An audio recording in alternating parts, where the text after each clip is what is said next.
While I was trying to decipher the meaning of somebody's watching me, a YouTube commenter, Strawbutter575, reposted a comment as a reply to mine, bringing attention to something I didn't notice.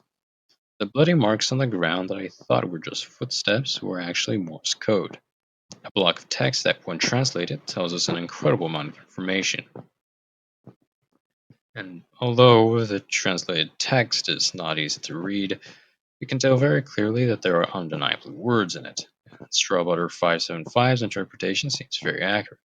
I personally tried translating some of it and have confirmed that it is very similar to what the Morse code says.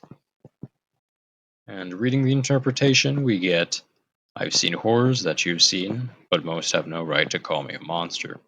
Some have a right to hate me, but you have no right to judge me.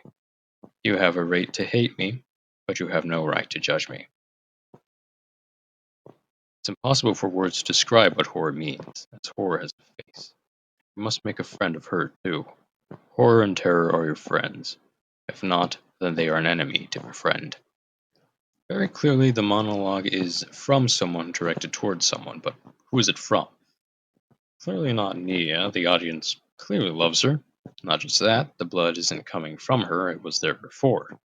From someone who walked this path before. Whoever this is talking to Nia. And who would Nia hate that went down this path before? Her mother, who has seen horrors that she has seen. Of course, that leaves us to question what the monologue means. She makes it very clear that she believes that Nia has no right to judge her, saying it twice. And if there are biblical references in ICS, this has a meaning.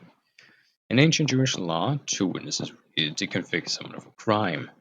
During the time of the rebuilding of the walls of Jerusalem, the people said Amen twice upon hearing praise of God. And Jesus sent out his disciples in groups of two to preach. I'm not sure what to make of the line, Horror's face, but the following line grabs my attention.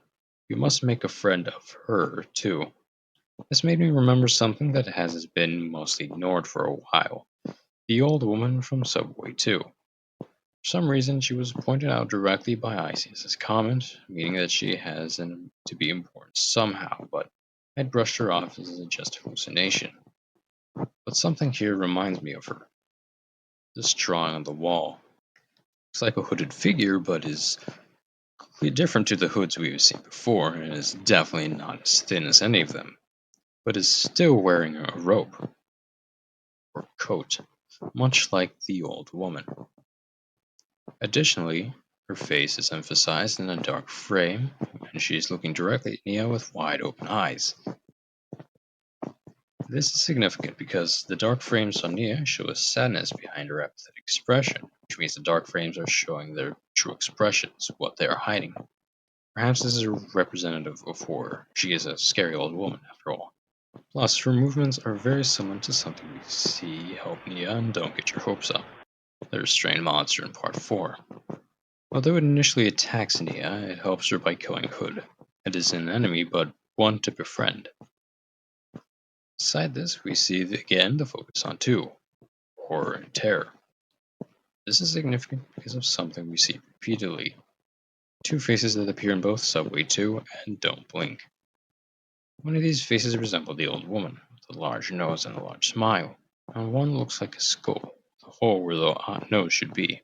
In fact, we see something similar to these two at the beginning of Way Back Home. When Nia is hunched over a mirror with a sad expression, we see a white face with a large nose appear, followed by a bloody skull. Perhaps these two are horror and terror as Nia faces them at the start of their journey to possibly become their friends. Perhaps this is the only way back home, befriending horror and terror. Now, I still have to talk about somebody's watching me. It is the video I found enough details to make a video about before the previous revelation after all, but reading this part of the script after the fact makes me glad the first part was revealed first because it is very short. One of the first questions I had was why there was sound in the first scene, since most of the recent videos with audio have music, are evidently being recorded, or just have some sort of ambience or musical strikes. But this seems to exclude Subway 2. Subway 2 is a recording.